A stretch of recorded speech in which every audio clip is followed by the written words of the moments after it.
Hi everyone, Nick here, and with this video I wanted to explore the idea that at the end of Alien Covenant, David is taking the crew and the ship to LV-426. Now, the planet that they are heading to is never actually alluded to really beyond its name, which is Origai 6, and we don't actually know anything really about the geography of the planet as well, based on just stuff that we heard about and referenced. It's just something that has some sort of a lake and a water source, and that the people had surveyed and thought would be a habitable source to live on. Now, part of the Alien Covenant home release has given us some very big clues and answered a lot of questions and mysteries that people had regarding the film. One of them is actually answered on the Masterclass Ridley Scott documentary, which is included on the film. It's broken up into 4 parts. I think it totals about 55 minutes if you watch it all the way through. The final chapter, called Creatures, which goes over the different creature effects and everything for the movie. The last couple minutes or so of that chapter actually has a bit of a hint for what's coming next, which is Awakening, or whatever they end up calling the next film, if a next film even happens, because obviously this documentary was recorded during the production of Covenant, because you can see all the actors in their costumes, and Ridley Scott is inside of David's lab recording his whole interview session. So the most interesting thing is that the screenwriter John Logan and Ridley both talk about how he's really trying to craft a story that will lead us back into Alien. They saw Covenant as the origin story for the Xenomorph, but Ridley mentioned something very interesting about the planet that they're heading to. He says that they're heading to this planet, they've talking about it, the cabin on the lake and everything, and when they get there, and then it cuts to David holding up the little facehugger embryo, him smiling, and then it cuts to Daniels in the actual cryo sleep chamber. He says when they get there, they're going to find out a big surprise, but I can't talk about that yet. Throughout this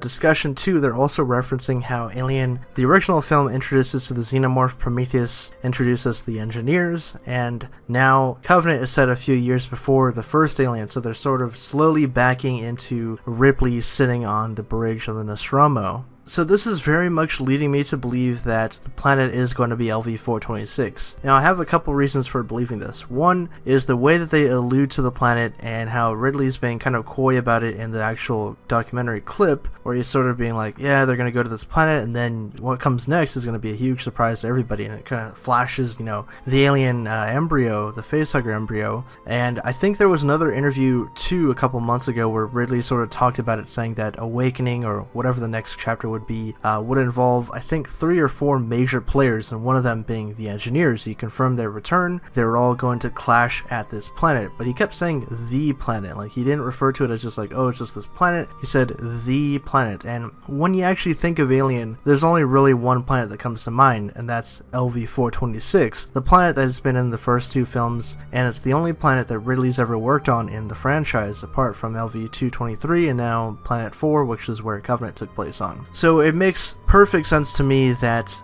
the planet is LV-426, because this is the prequel saga leading into the original film, so why wouldn't it be that planet, obviously, you know? And say that David unleashes his Xenomorph army on LV-426, and he unleashes the black goo and everything, and the engineers come, they fight and everything, and that could also explain how the derelict got there. I know it would be sort of a retcon for everybody, because they did reference how the derelict was likely fossilized, and the jockey was fossilized and everything, so it would also explain how LV-426 might have got that way too, because there was a special feature talking about how the planet was used as a test for the pathogen virus, which is probably why it became like a volcanic rock of nothingness. So leave your own thoughts down in the comment section below, your own theories about this. Do you think that LV-426 is their destination, or is it just another pathway planet to get to that original location in the first Alien film? As always, thank you guys again for watching. My name is Nick, and for more on Alien, Covenants, and the Alien and Predator universe, subscribe to Hybrid Network.